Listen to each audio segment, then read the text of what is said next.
Hello friends, आइए इस class में आपका स्वागत करते हैं। हम अभी तक हम लोग क्लास 11th में कहाँ तक पढ़ लिए थे? सिग्निफिकेंट फिगर तक हम लोग कंप्लीट कर लिए थे।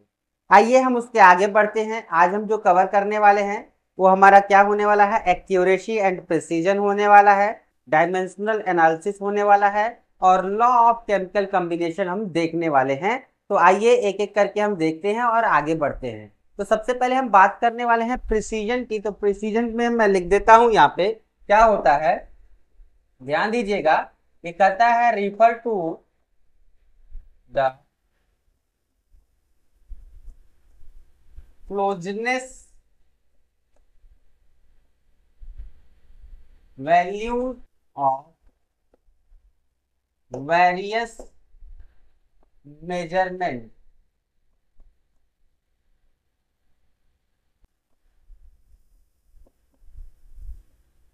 of the same quantity। ध्यान दीजिएगा ये क्या बता रहा है। ये कह रहा है ना, कोई भी जैसे हम लोग लैब में क्या करते हैं, एक्सपेरिमेंट करते हैं। मैं उसकी बात करूं, जैसे मान लीजिए कोई वैल्यू लेते हैं, जैसे 2 ग्राम का कोई सब्सटेंस है, हमें लिखा हुआ है उस पर मिल रहा है कि ये 2 ग्राम का है सब्सटेंस, और आप क्या कर रहे हो, वेइंग मशीन से उसको मेजरमेंट कर रहे हो। तो मेजरमेंट करने में आपको 1.99 ग्राम आ रहा है या 2.1 ग्राम आ रहा है, यानी आपको एग्जैक्ट 2 ग्राम नहीं मिल रहा है, उसकी क्लोज वैल्यू मिल रहा है।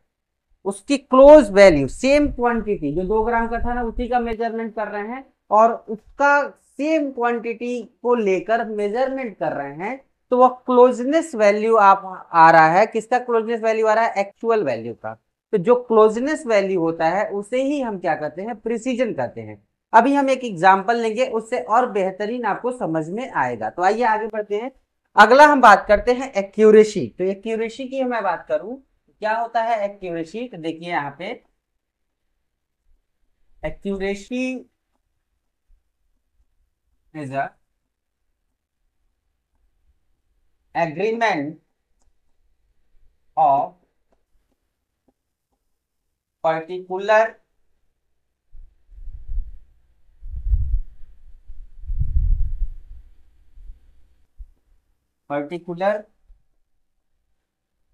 Value to the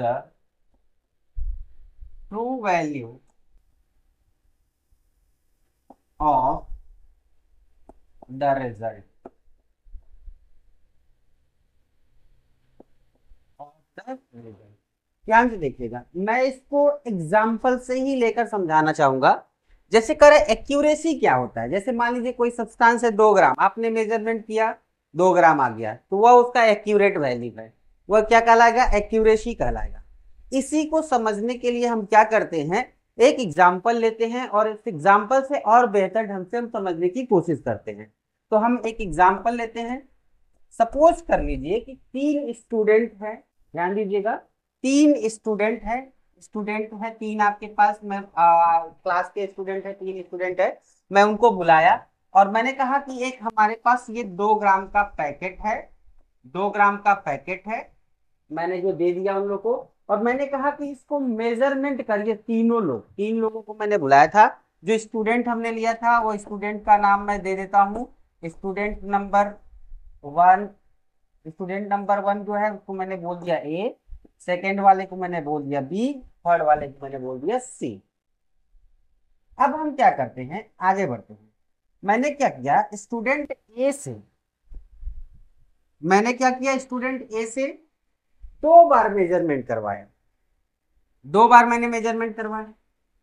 first time जब मेजरमेंट किया वो फर्स्ट टाइम जब मेजरमेंट किया तो उसको वैल्यू आया 9.5।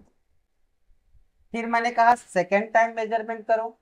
सेकेंड टाइम वो मेजरमेंट किया तो उसका वैल्यू आया 1.93। तो मैंने क्या किया, एवरेज वैल्यू ले लिया। क्या ले लिया? Average value. और एवरेज वैल्यू लेने के बाद मुझे क्या मिला? 1.940 ग्राम एवरेज वैल्यू मुझे मिला। मैंने कहा कि चलो बी से मैं मेजरमेंट करवाता हूँ, बी का मेजरमेंट हम चेक कर ले। जब हम बी का मेजरमेंट चेक करते हैं तो इसने मेजरमेंट क्या किया, मेजरमेंट किया 2.05 और मैंने यहाँ पे मेजरमेंट क्या करवाया और ये मैंने ले लिया और ये ले लिया 1.94। अब इसको देखा गया, इसका एवरेज वैल्यू निकालकर ये वैल्यू आया 1.995। ये वैल्यू इसके लिए आया मेजरमेंट करने से, ध्यान दीजिए। अब मैंने क्या किया, थर्ड वाले स्टूडेंट से मैंने बात किया, कहा चलो अब तुम्हारा नंबर है, तुम मेजरमेंट करके दिखाओ। इसने एक बार मेजरमेंट किया, इसका वैल्यू आया 1.99। दूसरी बार मेजरमेंट किया तो आया इसका वैल्यू 2.01 ग्राम। देखो एक ही वैल्यू है, मैंने 3 स्टूडेंट से क्या करवाया, मेजरमेंट करवाया, तो क्या मिला, ए ने मेजरमेंट किया तो 2 वैल्यू मिला, तो मैंने क्या किया, चलो दोनों का एवरेज वैल्यू ले लेते हैं, इतना आया। बी ने मेजरमेंट किया तो इतना आया, सी ने मेजरमेंट किया तो इतना आया, और इसका एवरेज निकाल कर देखेंगे तो ये आएगा 2.00। अब देखो, अगर मैं बात करूं सी का, एक्चुअल वैल्यू हमारा कितना था, एक्चुअल वैल्यू हमारा है 2 ग्राम। सी का मेजरमेंट देखो कितना है, दोनों का मैंने लिया एवरेज, तो कितना है 2 ग्राम। यानी ये वैल्यू क्या होगा, एक्यूरेट होगा। ये वैल्यू क्या होगा, एक्यूरेट होगा। ये वैल्यू क्या होगा, देखो 1.995 आ रहा है, यानी एकदम क्लोजनेस्ट आ रहा है, इसके एकदम क्लोज वैल्यू आ रहा है, तो ये हमारा क्या हो जाएगा, ये हमारा हो जाएगा प्रिसीजन हो जाएगा। हाँ, एक चीज और, जो एक्यूरेट होते हैं वो वैल्यू प्रिसाइज भी होते हैं, प्रिसीजन बोलो या प्रिसाइज बोलो, ठीक है। तो मैं यहां पे लिखूंगा जो हमारा ए है, ए वाला, नॉट एक्यूरेट एंड प्रिसाइज, नहीं एक्यूरेट है नहीं प्रिसाइज है, ये क्या है, क्लोज है। क्लोज है, कितने के क्लोज है, 2 ग्राम के क्लोज है, तो मैं लिखूंगा ये क्या है, प्रिसाइज वैल्यू। ये देखो एग्जैक्ट इसके बराबर आ गया, तो मैं इसका एवरेज वैल्यू लिखूंगा क्या है, ये देखो दोनों है, एक तो प्रिसाइज भी है एंड क्या है, एक्यूरेट। प्रिसाइज भी है और एक्यूरेट है, तो ये मतलब होता है एक्यूरेसी एंड प्रिसीजन का। ये मतलब होता है किसका, एक्यूरेसी एंड प्रिसीजन का। बात ध्यान से सुनिएगा, प्रिसीजन का मतलब एग्जैक्ट वैल्यू का जो क्लोजनेस्ट वैल्यू आता है मेजरमेंट करने पे, वो हमारा प्रिसीजन होता है। और हमारा एग्जैक्ट एक्यूरेसी क्या होता है, तो एक्यूरेसी की बात करें तो हम अगर किसी मेजरमेंट को करते हैं और वो मेजरमेंट पहले से पता है कि इसका मेजरमेंट इतना होता है, और मैंने मेजरमेंट किया 1 से 2 बार में और उसका एवरेज वैल्यू मैंने लिया और एक्यूरेट आ गया, उतना ही आ गया, तो हम कहेंगे ये हमारा क्या है, एक्यूरेसी है, यानी एक्यूरेट वैल्यू। तो ये मतलब था प्रिसीजन और एक्यूरेसी का। अब मैं इसको हटाऊंगा और मैं आगे बढ़ूंगा, देख लीजिए, इसको देख लीजिए, फिर मैं आगे बढ़ता हूं।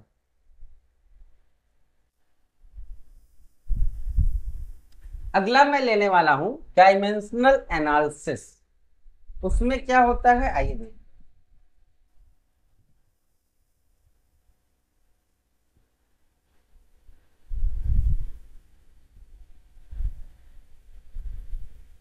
अगर हम बात करें यहां पे, अगला जो हमारा है डायमेंशनल एनालिसिस, हमने लिया है यहाँ पे डायमेंशनल एनालिसिस लिया है। इसमें हम क्या देखने वाले हैं, तो सिंपल मैं बता दूं, कन्वर्जन ऑफ यूनिट, यहाँ पे हम देखने वाले हैं conversion of unit one system से अदर सिस्टम में, one system to another system.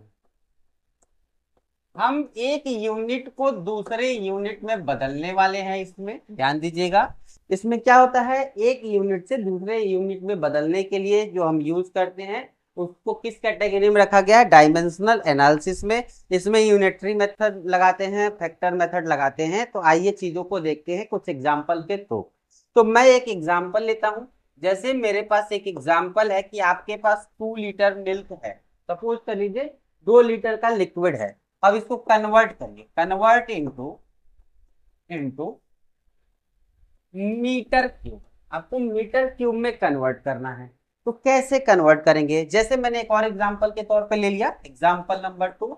यहाँ पे मैंने कहा कि आपके पास 2 इंच है, और 2 इंच है या 3 इंच ले लीजिए, और कन्वर्ट करना है। कन्वर्ट इनटू सेमी ले लीजिए, सेंटीमीटर में कन्वर्ट कर लीजिए। तो अब हमें कन्वर्ट करने के लिए क्या करना है, क्या ध्यान देना है, आइए एक एक चीजें करके मैं बताता हूँ। 2 लीटर मैंने कहा था 1 लीटर इक्वल टू क्या होता है, पहले मैं बता चुका हूँ 1000 ml इक्वल टू क्या होता है, 1000 सेंटीमीटर क्यूब होता है कि नहीं होता है। तो ये 2 लीटर इक्वल टू हम क्या लिख सकते हैं, 2 लीटर इक्वल टू लिख सकते हैं 2000 सेंटीमीटर क्यूब लिख सकते हैं। इनको ले चलना है मीटर क्यूब में। तो हम ये जानते हैं ये 100 सेंटीमीटर इक्वल टू क्या होता है, 1 मीटर होता है। 100 सेंटीमीटर इक्वल टू क्या होता है, 1 मीटर होता है। मैंने यहाँ पे कुछ इस तरह लिख दिया, ध्यान दीजिएगा कि मैंने लिखा 100 सेंटीमीटर अपन क्या 1 मीटर। देखो ये वैल्यू आपस में क्या है, बराबर है, कट जाएगा, क्या आएगा, 1 आएगा। फिर मैंने यहाँ लिख दिया 1 मीटर, और मैंने यहाँ पे लिख दिया 100 सेंटीमीटर। देखो लिख दिया मैंने, ये ऊपर नीचे कट जाएगा, सेम आ जाएगा। ये दोनों की वैल्यू आने वाली क्या है, 1। इन दोनों को सॉल्व करेंगे तो वैल्यू कितनी आएगी, 1। तो मुझे इस सेंटीमीटर को हटाकर क्या लाना है, मीटर क्यूब लाना है। तो मैंने यहाँ पे लिखा, यहाँ ध्यान दीजिएगा, ये मैंने लिखा 2000 सेंटीमीटर क्यूब। मैंने क्या किया, ये देखो इन सब की वैल्यू आने वाली है 1, सॉल्व करने पे कितने आने वाली है, 1 आने वाली है। मैंने इसको देखा कि सेंटीमीटर नीचे है, नीचे जो चीजें आएगी सेंटीमीटर से सेंटीमीटर कटेगा। मैंने इसको 3 बार लिखा, 1 मीटर, और ये क्या हो गया 100 सेंटीमीटर। अब देखो इससे काटोगे ये 1 आ जाएगा। फिर मैंने इंटू लिखा 1 मीटर, फिर मैंने यहाँ पे क्या लिखा 100 सेंटीमीटर, फिर सेंटीमीटर से ये देखो ये दोनों काटोगे वैल्यू कितना आएगा, 1 आएगा। देख लो यहाँ पे लिखा हुआ है। फिर मैंने एक बार और लिया 1 मीटर, और ये क्या हो गया 100 सेंटीमीटर। अब देखो फिर काटोगे वैल्यू कितना आ जाएगा, 1। अब यहाँ से 1 सेंटीमीटर, 2 सेंटीमीटर, 3 सेंटीमीटर से क्या हो जाएगा, सेंटीमीटर क्यूब गायब हो जाएगा। 2 जीरो एंड 3 जीरो से ये क्या हो जाएगा, 3 जीरो गायब हो जाएगा। अब ये क्या हो जाएगा, मीटर इंटू क्या हो जाएगा, मीटर क्यूब, और ये आ जाएगा 2/1000। देखो 2 जीरो 1 3 जीरो, ये क्या हो जाएगा मीटर क्यूब। और करके लिख सकते हैं, और करके साइंटिफिक नोटेशन में लिख रहा होता है तो 2 × 10⁻³ मीटर क्यूब आप लिख सकते हैं, ऐसे कर सकते हैं। सेम उसी प्रोसेस पे आपको इसको करना है। तो आइए इसको करके देखते हैं। जैसे मानते हैं कि यहाँ पे 1 इंच की वैल्यू कितनी होती है, 1 इंच इक्वल टू होता है 2.54 सेमी होता है। तो मैंने लिखा यहाँ पे 1, मैंने लिखा 1 इंच, और ये हमारा हो गया कितना 2.54 सेमी। मैंने ले लिया यहाँ पे, मैंने लिखा 2.54 सेमी, और ये अपान मैंने लिख दिया 1 इंच। देखो ये वैल्यू दोनों सेम है, कट जाएगा फिर 1 आ जाएगा, ये भी कट जाएगा, सेम 1 आ जाएगा। तो मैंने कहा कि आपके पास जो वैल्यू दिया 3 इंच दिया, तो 3 इंच लिखिए यहाँ पे। इंच को कैंसल आउट करना है, तो इंच को कैंसल आउट करने के लिए डिवाइड बाई इंच आना चाहिए। तो इंच वाला ये वाला फॉर्मूला रख देंगे, 2.54 सेंटीमीटर, और ये क्या हो जाएगा 1 इंच हो जाएगा, और 1 इंच से क्या हो जाएगा, इंच कैंसल आउट हो जाएगा, और 3 से इसमें इंटू हो जाएगा। तो क्या मिल जाएगा आपको, देख लो 3 4 12, 3 4 5 15, एंड क्या हो जाएगा 16, 3 2 6 एंड 7। ये किस में आ गया, सेंटीमीटर में आ गया। किस में आ गया, सेंटीमीटर में। तो ये जो देखो आप कर क्या रहे हो, इंच से जा रहे हो सेंटीमीटर में, यहाँ पे लीटर से जा रहे हो मीटर क्यूब में। तो एक्चुअली में यहाँ पे हो क्या रहा है, conversion of unit one system से अनदर सिस्टम में जा रहे हो। तो इसको कहाँ रखा गया है, डायमेंशनल एनालिसिस में रखा गया है। तो आप इसे देखिएगा, और इसमें बहुत सारे यार्ड में क्वेश्चन आएंगे, बहुत तरह के क्वेश्चन आते हैं जो कन्वर्ट करने के लिए आप करिएगा। एग्जाम्पल एनसीईआरटी में भी दिया होगा, बुक में भी क्वेश्चन दिए हैं, सॉल्व करिएगा। मैं इसको हटाता हूं, फिर मैं आगे बढ़ता हूं। कर लिए, देख लीजिए। चलिए मैं हटाता हूं इसको।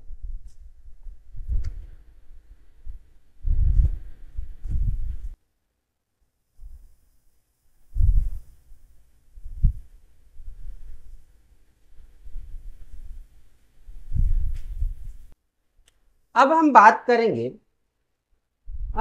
करेंगे, लॉ ऑफ केमिकल कॉम्बिनेशन। हम बात करने वाले हैं law of chemical combination, law of chemical combination.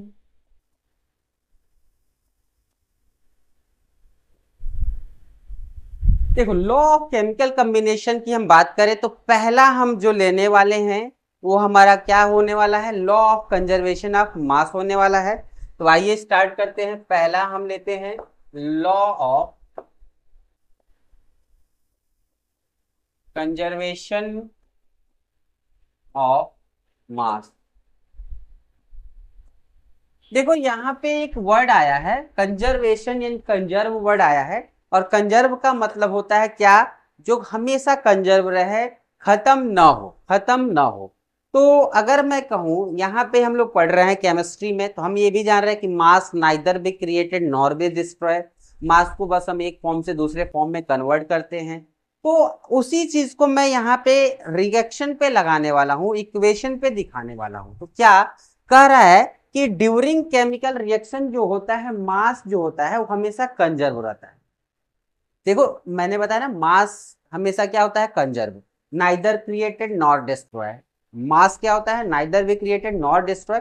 बस हम क्या करते हैं, एक फॉर्म से दूसरे फॉर्म में कन्वर्ट करते हैं, यानी मास हमारा हमेशा क्या होता है, कंजर्व होने वाला रहता है। तो आइए कुछ चीजों को देखते हैं। तो मैं इसमें डिफाइन कैसे करूं, हाँ एक चीज और, इसको देने वाले कौन थे, याद रखिएगा, एंटोइन लेवोइसियर। थोड़ा स्पेलिंग देख लीजिएगा, जो साइंटिस्ट का नेम है, थोड़ा सा इसका स्पेलिंग देख लीजिए। चलिए आगे चलते हैं और आते हैं इसमें क्या होता है। मास, मैं लिख देता हूं इसमें, mass remain constant, remain constant, remain constant during a chemical reaction. Chemical reaction, मैं ये नहीं लिख रहा हूं, कि mass neither be created nor be destroy, ये पहले आप पढ़ चुके हो। मैं रिएक्शन की बात कर रहा हूं कि mass remain constant during a chemical reaction. Chemical reaction के दौरान मास हमेशा क्या होता है, कंजर्व रहता है। जैसे अगर मान लीजिए कि मेरे पास ये रिएक्टेंट है, ये रिएक्टेंट है, तो ये क्या बनाएगा, ये प्रोडक्ट बनाएगा, ये बनाएगा प्रोडक्ट, ये क्या बनाएगा, प्रोडक्ट। तो मैं कहूं यहाँ पे कि आपने यहाँ पे 10 ग्राम लिया था, और इधर प्रोडक्ट भी क्या मिलेगा, तब 10 ग्राम ही मिलेगा। यानी इसका मास और इसका मास क्या रहेगा, कंजर्व रहेगा। मास हमेशा कंजर्व रहेगा, यहाँ पे रिएक्शन में होने वाला है। ये चीजें, अगर रिएक्टेंट अगर आपका 10 ग्राम है तो प्रोडक्ट भी आपका 10 ग्राम बनेगा।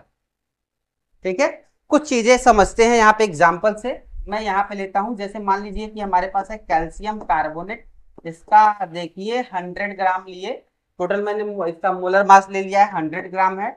मैंने इसको हीट किया तो बना क्या, कैल्शियम ऑक्साइड, और बना CO2, ये बना 44 और ये बना 56।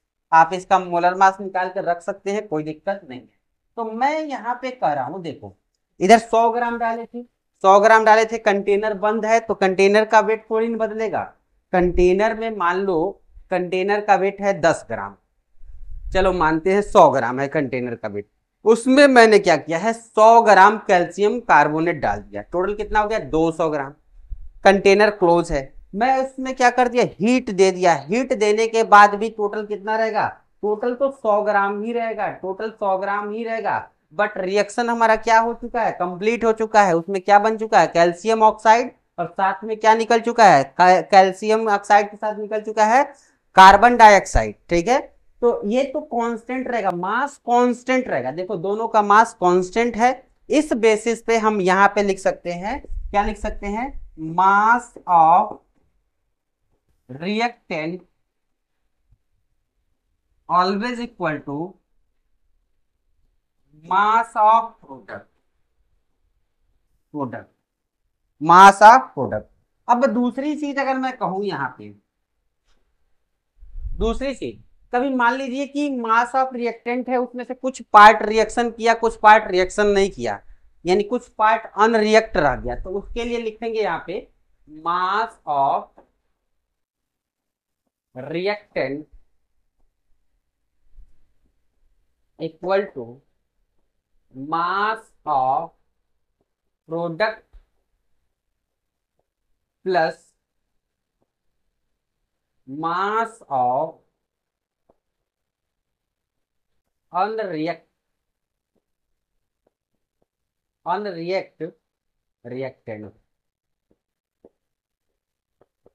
ठीक है, ये भी आप देख लीजिएगा। अब इसको समझने की मैं बात क्या कर रहा हूं, ध्यान दीजिएगा। अगर मान लीजिए कि मेरे पास ए है, बी से रिएक्शन कर रहा है और यहाँ पे सी बना रहा है, समझने की कोशिश करिए। ये है टोटल मान लीजिए 20 ग्राम, ये है 10 ग्राम, ध्यान दीजिएगा। इधर ये बना 10 ग्राम, ये 20 ग्राम, ये 20 ग्राम बना, ये जो भी बना 20 ग्राम बना। तो ध्यान से देखिएगा हुआ क्या, आपको दिख रहा होगा कि 20 और प्लस 10 इक्वल टू 30 ग्राम होता है कोई दिक्कत नहीं। लेकिन ये 20 ग्राम ही क्यों बना है, तो इसमें से क्या हुआ, इसके 10 ग्राम से 10 ग्राम रिएक्शन कर गया, तो एक्सेस में है। ये किस में है, एक्सेस में, ये एक्सेस में है। तो हमने कहा यहां से 10 ग्राम रिएक्शन किया, 10 ग्राम यही छोड़ दिया, लेफ्ट कितना ग्राम, 10 ग्राम। अब 10 ग्राम ये बचा है, इसमें यही बचा है, तो उस समय कैसे लिखेंगे, mass of reactant equal to mass of product plus जो नहीं रिएक्शन कर रहा है उसको भी इधर क्या करना होगा, जोड़ना होगा। तब हमारा क्या निकलेगा, mass of reactant equal to mass of product plus unreacted part of reactant. ठीक है, तो ये हमारा क्या होता है, लॉ ऑफ केमिकल कॉम्बिनेशन होता है। एक बार ध्यान से देख लेना, यहाँ पे मैंने कहा ए और बी आपस में रिएक्शन कर रहे हैं, ए की मात्रा ज्यादा है, कितनी मात्रा ज्यादा है, 10 ग्राम। कितनी ग्राम है, 10 ग्राम। तो इसका 10 ग्राम इससे 10 ग्राम से रिएक्शन करके 20 ग्राम सी बना दिया, कोई दिक्कत नहीं। अभी भी इसका 10 ग्राम बचा हुआ है ना, तो ये रिएक्शन नहीं कर रहा है, ये रिएक्शन नहीं कर रहा है, तो वही मैंने लिखा है मास ऑफ रिएक्टेंट ओवरऑल 30 है, तो मास ऑफ प्रोडक्ट जो रिएक्शन नहीं कर रहा है 10 ग्राम वो रख दो, तो 30 ग्राम निकल कर आ जाएगा। Mass of reactant plus equal to mass of product plus unreacted part of reactant. अब यहाँ पे इनके एक छोटा सा लिमिटेशन है, लिमिटेशन की मैं बात करूं, मैं इसको हटाता हूं, लिमिटेशन की मैं बात करूं।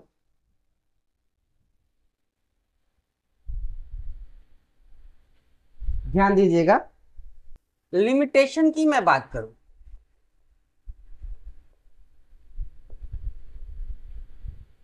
Not valid for nuclear reaction because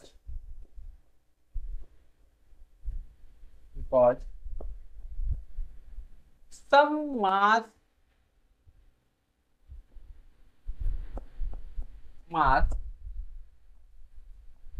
convert into energy following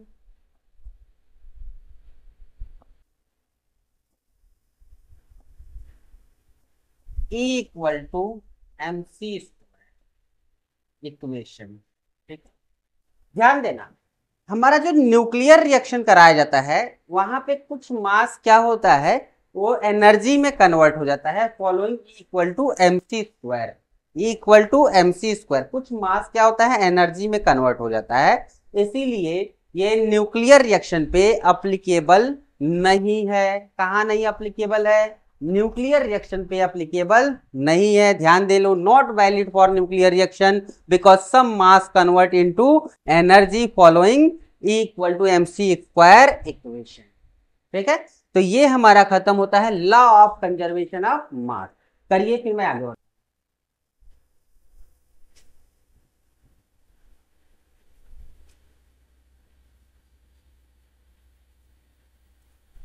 चलिए आगे बढ़ते हैं और आगे आते हैं, अगला लेते हैं, हटाते हैं इसको।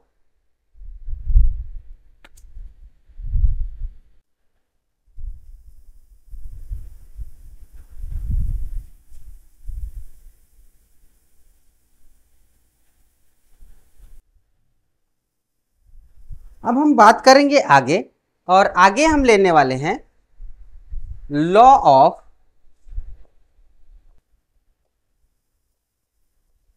Definite proportion. एक चीज और जानना, डेफिनेट की जगह पे कांस्टेंट आ सकता है या फिक्स आ सकता है। ठीक है, फिक्स भी आ सकता है, ये चीजें आपको ध्यान देना है।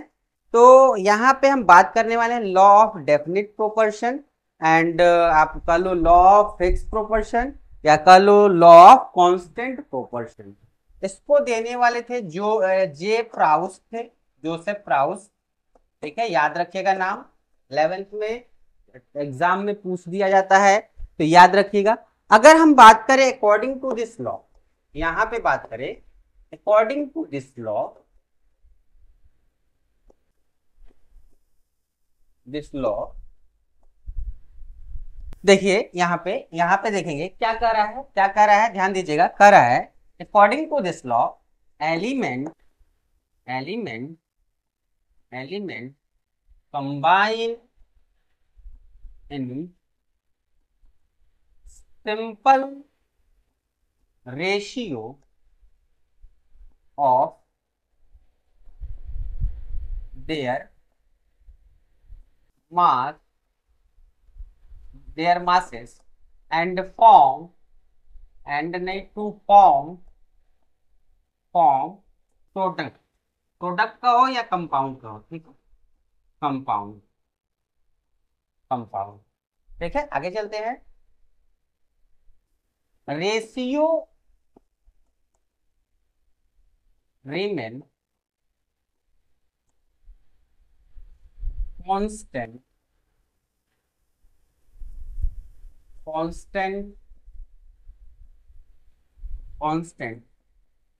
irrespective of source of preparation,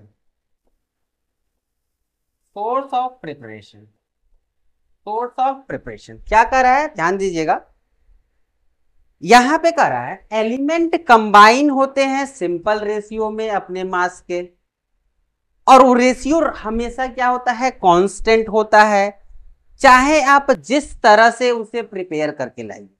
कहने का मतलब ये है कि एक कंपाउंड को आप चाहे जितने तरीके से बना लीजिए, एक कंपाउंड को चाहे आप जितने तरीके से बना लीजिए, लेकिन उसमें आने वाले एटम का मास का रेशियो हमेशा फिक्स रहेगा, आप चाहे जिस सोर्स से बना लीजिए।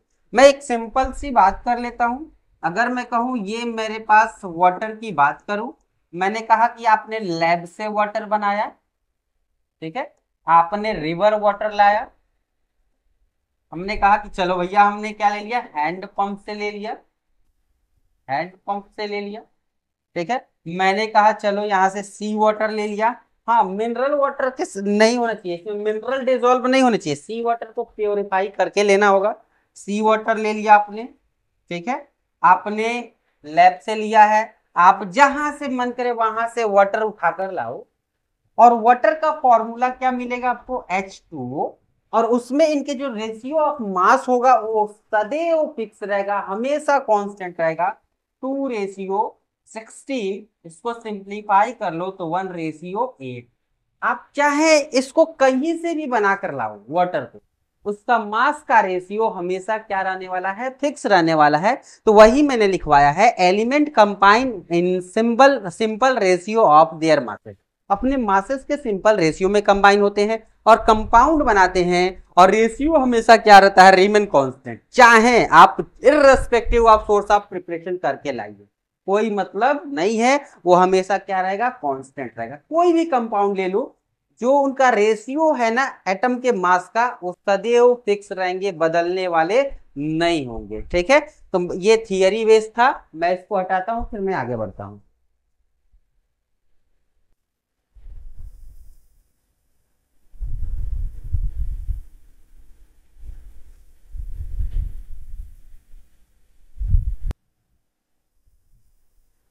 चलिए अगला लेते हैं हम लोग, लॉ ऑफ मल्टीपल प्रोपोर्शन। हम लेते हैं लॉ ऑफ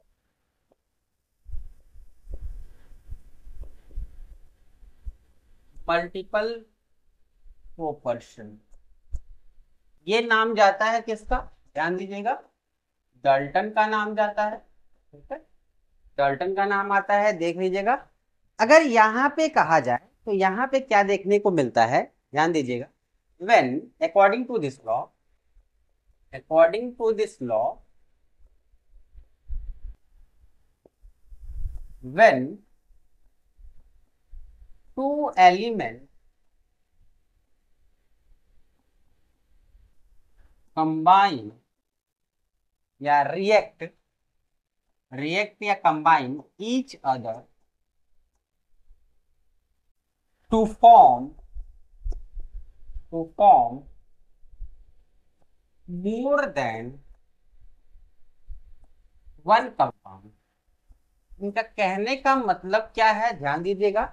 इनका कहने का मतलब ये है, अगर दो एटम आपस में कंबाइन हो तो वह एक से अधिक कंपाउंड बनाएंगे। क्या बनाएंगे, एक से अधिक compound.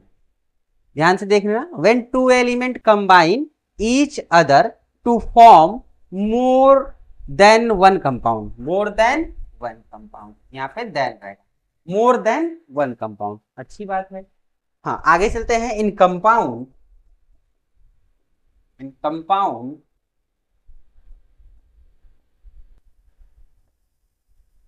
mass of one element constant and other element in simple ratio। अब यहाँ पे समझने वाली बात है, कह रहा है कि अगर दो एटम कंबाइन हो आपस में, एक से अधिक कंपाउंड बनाएंगे, तो जितने कंपाउंड बनाएंगे उसमें एक एलिमेंट का मास कांस्टेंट रहेगा, दूसरे का जो मास होगा वो एक दूसरे के क्या होगा, सिंपल रेशियो यानी मल्टीपल हो सकता है। तो यहाँ पे मैंने लिखा है in compound mass of one element क्या रहेगा, कांस्टेंट रहेगा, एंड अदर क्या रहेगा हमारा, सिंपल रेशियो में रहेगा। एग्जाम्पल लेते हैं, एग्जाम्पल से समझते हैं। सपोज करिए कि हमारे पास H2 का H है और O है, ये एक बार आपस में रिएक्शन करके बनाया H2O, दूसरी बार आपस में रिएक्शन करके बनाया H2O। अब ध्यान देना, यहाँ पे मैं क्या कहना चाह रहा हूं, इनका मास और इनका मास क्या है, फिक्स है। चेंज किसका हो रहा है, इसका, सिंपल रेशियो में। किसमें है, सिंपल रेशियो में। रेशियो क्या आएगा, इसका 16 आएगा, इसका क्या आएगा 32, तो 1:2 आएगा, 1:2 आएगा। और आगे एग्जांपल लेना है तो मैं यहाँ पे ले लेता हूं। सपोज करिए कि हमारे पास C+O है, यहाँ पे मुझे मिल रहा है CO2 और एक मिल रहा है हमारे पास CO। मैंने थोड़ा उल्टा लिख दिया, मैं इसको थोड़ा ऊपर नीचे ऐसे करेगा, CO और ये हो गया CO2। अब देखो, अगर मैं कहूं इसका मास और इसका मास क्या है, फिक्स है। इसका मास कितना आएगा 16, इसका मास आएगा 32, 1 2। ये भी क्या है, सिंपल रेशियो में। इसमें है सिंपल रेशियो में। चलो एक और कंपाउंड ले लेते हैं, नाइट्रोजन प्लस ऑक्सीजन। अगर मैं कहूं कि यहाँ पे बन रहा है N2O, यहाँ पे बन रहा है NO, और मैंने यहाँ पे ले लिया N2O, अब आपके मन में आएगा यहाँ पे n का मास कांस्टेंट नहीं है, तो आप उसको कांस्टेंट बना लो ना। यहाँ पे देखो कैसे कंबाइन हुआ है, n का मास होता है 14 होता है, 2 है तो ये क्या हो जाएगा 28, ऑक्सीजन का क्या होता है 16। Very good. इसका मास कितना हो जाएगा 14 और ये क्या हो जाएगा 16, इसका क्या हो जाएगा 28 और ये क्या हो जाएगा हमारा 48। अब देखो ये 14 है ना, तो सबको 14 बनाओ, सबको 14 बनाओ। जब इसको 14 बनाओगे, इसको 14 बनाओगे, यहां से 2 कॉमन लाओ, तो इसके लिए बनेगा 14:8, इसके लिए बनेगा 14:16। इसको भी 14 बनाना है, तो यहां से कॉमन निकाल लो, इसमें कॉमन निकालोगे तो बनेगा 14:24। अब देखो ये ऑक्सीजन का, देखो यहाँ पे भाई ये क्या है सिंपल रेशियो, 1:2:3। यहाँ पे देखो नाइट्रोजन का मास क्या है कांस्टेंट, नाइट्रोजन का मास क्या है कांस्टेंट। अगर कंफ्यूज करने के लिए ऐसे दे देता है तो उसका सिंपलेस्ट फॉर्म बना के तब आप चेक कर सकते हैं। जैसे यहाँ पे N2O दिया था, इसका 28 है, इसका भी 20, इसका कितना दिया 14, तो आप क्या करो सबको 14 पे चेक कर लो, नाइट्रोजन को 14 पे बना लो, फिर देखो कि ऑक्सीजन कितना ग्राम उसके साथ क्या हो रहा है कंबाइन हो रहा है। ठीक है, तो ये ध्यान दीजिएगा। आइसोटोप पे ये नहीं लगते हैं, आइसोटोप वाले पे नहीं लगेंगे, आइसोटोपिक पे नहीं लगेंगे, आइसोटोपिक एलिमेंट पे वर्क नहीं करेंगे, तो इनका लिमिटेशन आइसोटोप वाले हैं। ठीक है, मैं इसको हटाऊंगा फिर मैं आगे बढ़ूंगा, आप इसे कर लो एक बार।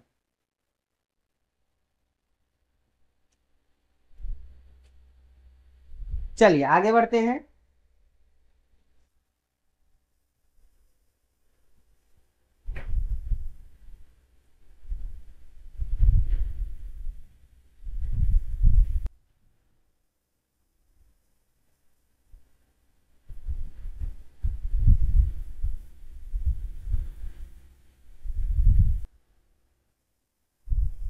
अब हम आगे बढ़ेंगे और अगला लेते हैं reciprocal.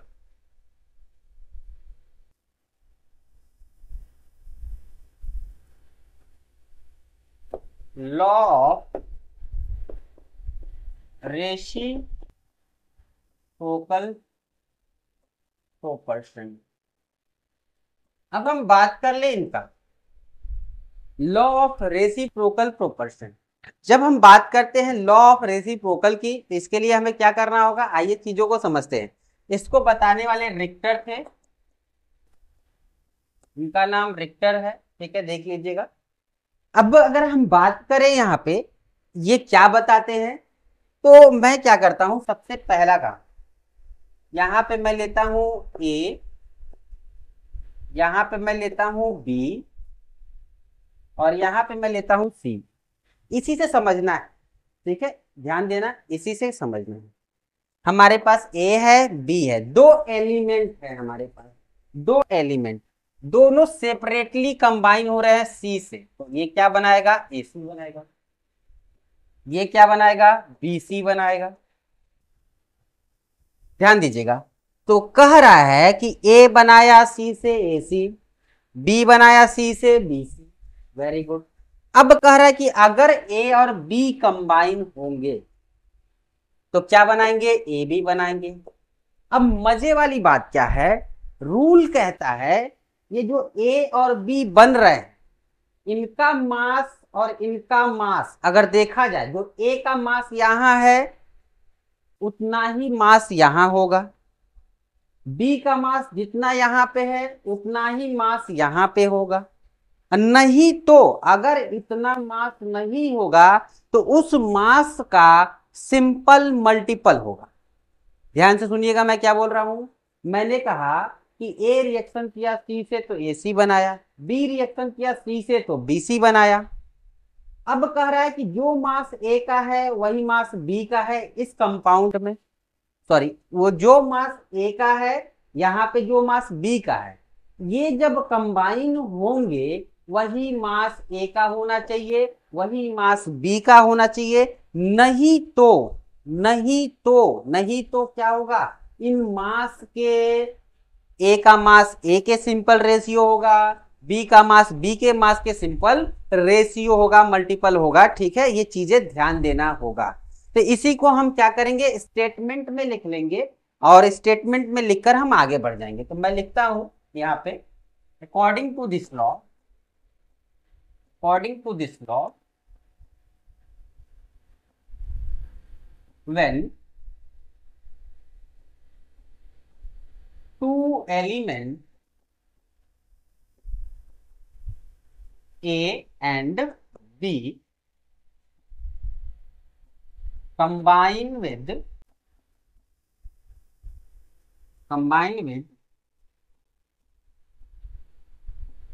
separately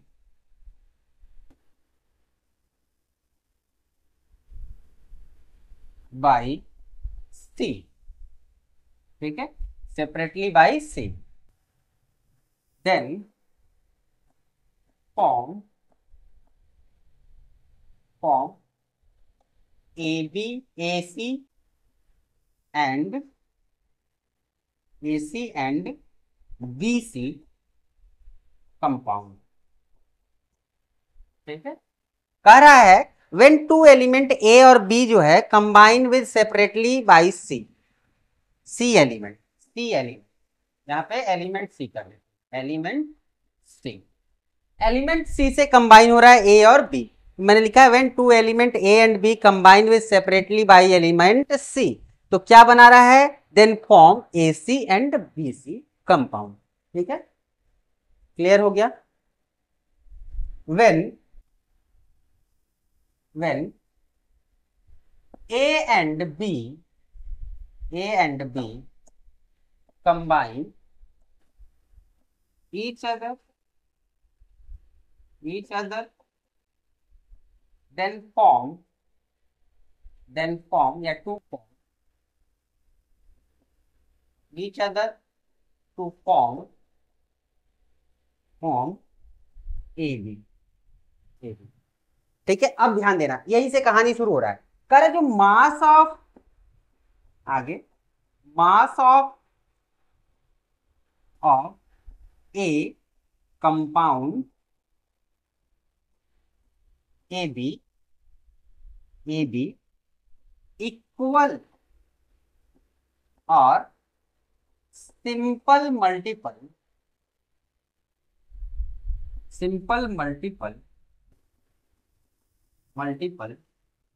of A of mass of A compound AC। कह रहा जो AB का A का जो मास है वह AC के A के मास के या तो इक्वल होगा, नहीं तो क्या होगा, सिंपल मल्टीपल होगा, same, similarly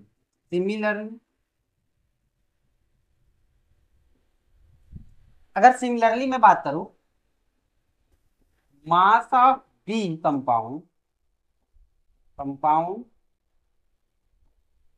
compound A B equal और simple multiple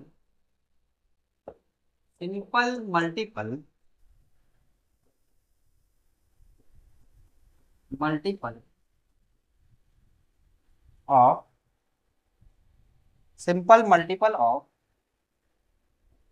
mass of B compound B से। ध्यान दीजिएगा, जो चीजें मैंने, देखो इस थियरी का मतलब कुछ नहीं है, आपको मेन है चीजें ये आनी चाहिए, इसको समझ लीजिए काम बन जाएगा, नहीं तो आपसे गलती बार बार होगी। मैंने लिखवाया है ए और बी आपस में कंबाइन होते हैं, आपस में नहीं, ए और बी कंबाइन होते हैं सी के साथ, तो दो कंपाउंड बनाते हैं, एक AC बनाता है और एक AB बनाता है, ठीक। फिर A और B कंबाइन होते हैं तो AB बनाते हैं। तो जो AB का मास हम बात करें, AB का A का मास बात करें, वह AC के A के मास के बराबर होगा, नहीं तो सिंपल रेशियो में होगा। सेम BC का जो B का मास होगा वह AB के B के मास के या तो बराबर होगा या तो सिंपल मल्टीपल या सिंपल रेशियो में होगा। तो वही चीज मैंने यहाँ पे लिखवाया है। तो मैं क्या करता हूं, एक एग्जाम्पल लेता हूं और फिर मैं आगे बढ़ता हूँ। मान लीजिए हमारे पास C है, यहाँ पे C है और यहाँ पे हमने ले लिया, मान लीजिए H ले लिया, मान लीजिए H ले लिया, मैंने यहाँ पे ले लिया O। अब देखो C है, ये दो एलिमेंट है आपके पास, दो एलिमेंट है, सेपरेटली कंबाइन करो, ये सेपरेट कंबाइन हुआ तो इससे बनाया क्या, CH4, क्या बनाया, CH4, इससे कंबाइन हुआ तो क्या बनाया, CO2, क्या बनाया, CO2। देखो इसका मास रेशियो निकालो, तो ये क्या हो जाएगा, 4 1 जा 4, 4 3 जा 12, यानी 3:1 आएगा। यानी इसमें क्या ग्राम मास है, 1 ग्राम मास है। इसमें रेशियो निकालो, ये है 12, ये हो जाएगा 32, इसका निकालो कितना हो जाएगा, ये आ जाएगा कितना, 8 और ये आ जाएगा 3, यानी इसका जो मास का रेशियो आ रहा है 3:8 आ रहा है। यानी इसमें ऑक्सीजन का कितना ग्राम है, 8 ग्राम, इसमें हाइड्रोजन का कितना ग्राम है, 1 ग्राम। अब इन दोनों को ले लो और इन दोनों का रेशियो निकाल कर देखो, इन दोनों का रेशियो कितना आएगा,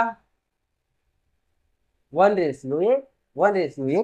तो देखो जो हाइड्रोजन, जितना ग्राम हाइड्रोजन इसके साथ कंबाइन हो रहा है उतना ही ग्राम हाइड्रोजन इसके साथ कंबाइन हो रहा है, जितना ग्राम ऑक्सीजन इसके साथ कंबाइन हो रहा है उतना ही ग्राम ऑक्सीजन इसके साथ कंबाइन हो रहा है। तो देखो 1 और 8 का रेशियो, ठीक है, ऐसे ही आप निकालोगे तो और भी आएंगे। अगर यहाँ पे नहीं आएगा तो 8, अगर ऑक्सीजन मान लो यहाँ पे 3 रहता है, चाहे कुछ भी रहता, तो इसके सिंपल रेशियो में होता है, सिंपल रेशियो में होता है, ठीक है। तो चलिए आगे बढ़ते हैं और अगला लेते हैं, मैं इसको हटाऊंगा।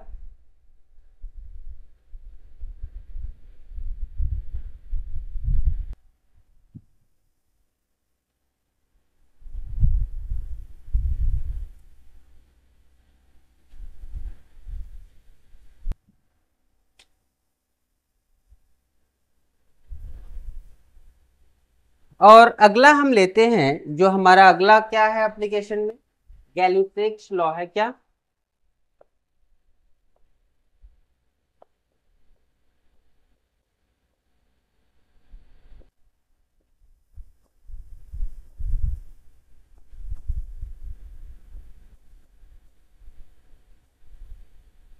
ध्यान दीजिए यहाँ पे। अब हम आइए हम बात करने वाले हैं गैल्यूसेक्स लॉ की, बात करने वाले हैं गैल्यूसेक लॉ ऑफ गैसियस वॉल्यूम, यानी यहाँ पे जो रिएक्टेंट रहेंगे वो आपके क्या रहेंगे, गैसियस फेज में रहेंगे। तो आइए देखते हैं, तो यहाँ पे लेते हैं हम, according to this law, according to this law, अगर हम बात करें अकॉर्डिंग टू दिस लॉ तो क्या होने वाला है यहाँ पे, gas combine, gas combine in simple ratio, simple ratio of their volume to form product, ठीक है। अगर मैं कहूं यहाँ पे जो गैस कंबाइन होते हैं अपने सिंपल रेशियो में कंबाइन होते हैं, किसके, वॉल्यूम के, तो ध्यान दीजिएगा आगे, if product also form gas, then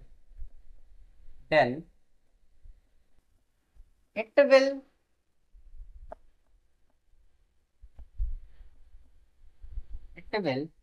wear simple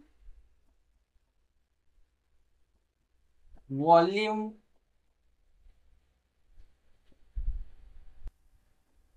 ratio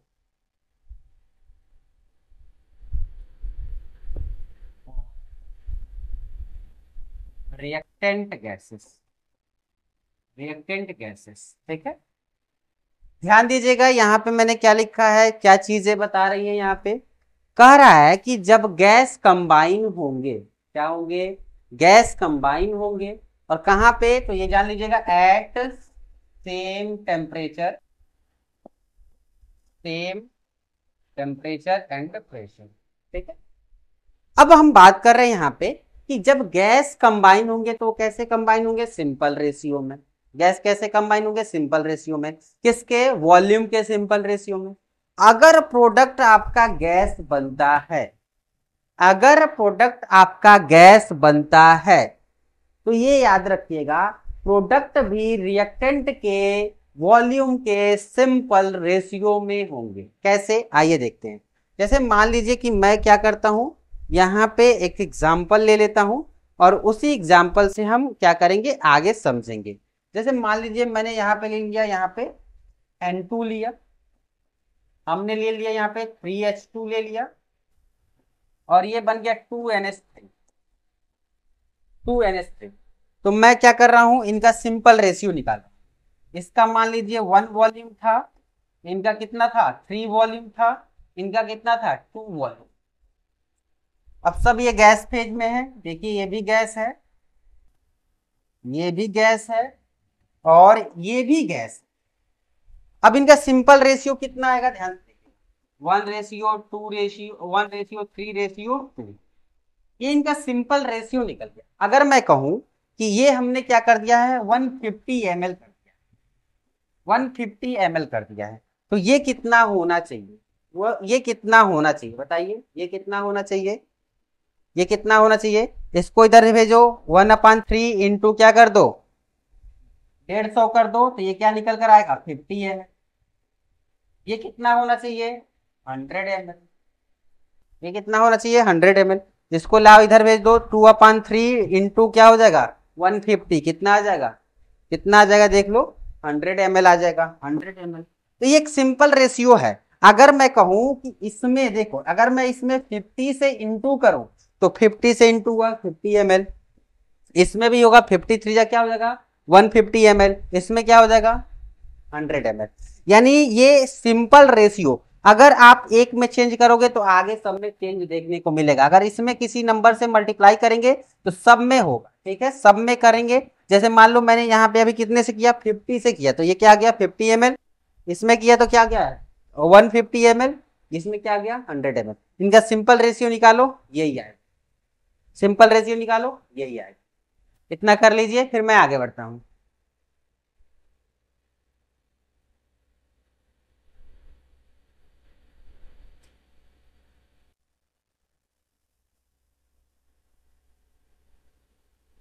चलिए आगे बढ़ते हैं, मैं इसको हटाता हूं।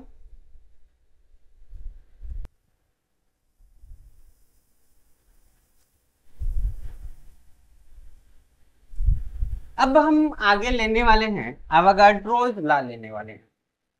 अब हम बात करेंगे अवोगाड्रोस लॉ की।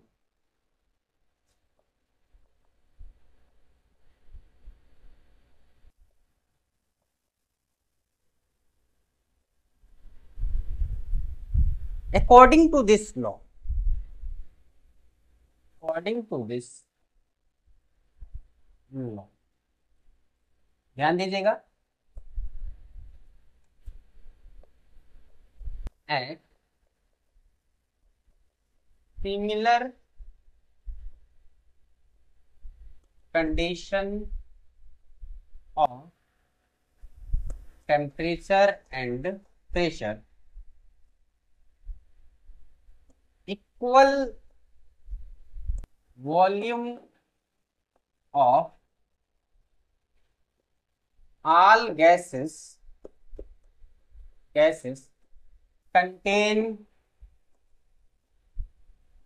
equal number of moles and hence equal number of molecule। ध्यान दीजिएगा, ये एग्जाम्पल, इसका एग्जाम्पल बहुत आसान है, आप इसको बहुत जल्दी समझ जाएंगे। कह रहा है कि अगर मान लीजिए टेम्परेचर और प्रेशर को हम क्या रखें, सेम रखें सबके लिए, सारे गैस के लिए, जो भी गैस ले रहे हैं आप, अगर आप सेम रखते हैं तो आपको क्या देखने को मिलेगा। आइए एक चीज मैं बताऊं, उस सबका अगर सेम कंडीशन रखकर इक्वल वॉल्यूम लेते हैं, क्या लेते हैं इक्वल वॉल्यूम, सबका वॉल्यूम क्या हो सेम हो। जैसे मान लीजिए मैं एग्जांपल के तौर पे लेता हूँ, ये हमारे पास H2 है, ये हमारे पास H2 है, ये हमारे पास O2 है, ये हमारे पास SO2 है, ये हमारे पास क्या है NH3 है, ये हमारे पास क्या है, और कुछ ले लेते हैं, इतना गैस हो गया, चलिए ठीक है। कोई और भी गैस लेना हो तो O3 ले लीजिए, और भी लेना हो तो। अब ध्यान दीजिए, अगर मैं कहूं कि ये सब के सब मान लीजिए इनके मोल की मैं बात करूं, नंबर ऑफ मोल की मैं बात करूं, तो ये कितना मोल है, सपोज करिए कि n मोल है, तो ये भी कितना होगा n मोल होगा, ये भी कितना होगा n मोल, ये भी कितना होगा n मोल, ये भी कितना होगा। ध्यान से सुनिएगा, अगर मैंने कहा कि इसका जितना वॉल्यूम लिए, जैसे जितना भी वॉल्यूम लिए इसका, ये कंटेनर में है, सबके सब कंटेनर में, मान दे हैं 1 लीटर ये है, 1 लीटर ये है, 1 लीटर ये है, 1 लीटर ये है, 1 लीटर ये है, सब 1 लीटर। तो सबके मोलों की संख्या क्या होगी, समान होगी, जितना नंबर ऑफ मोल इसका होगा उतना ही नंबर ऑफ मोल इसका होगा, उतना ही नंबर ऑफ मोल इसका होगा, उतना ही नंबर ऑफ मोल इसका होगा, उतना ही नंबर ऑफ मोल इसका होगा।